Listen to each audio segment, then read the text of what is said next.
How to use Instagram Map to explore local places. First of all, open the Instagram app and make sure you are signed in to your account.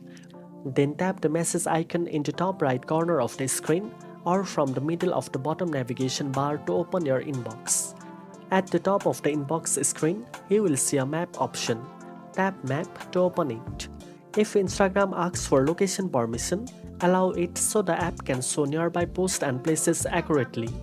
Once the map opens, you will see markers representing posts and stories shared by users in your area. Move around the map to explore different neighborhoods and check out local posts. You can zoom in and out to focus on specific streets or larger areas. The map feature helps to discover trending local spots, cafes, restaurants, events, and other interesting places based on content shared by Instagram users nearby. You can tap on a location marker to view posts or stories in full screen and get a real feel for the place before visiting.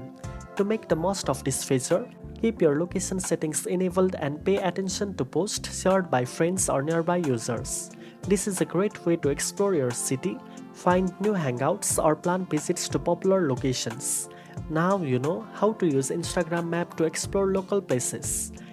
If you found this video helpful, don't forget to like, share, and subscribe for more social media tips. Thanks for watching, and I'll see you in the next one.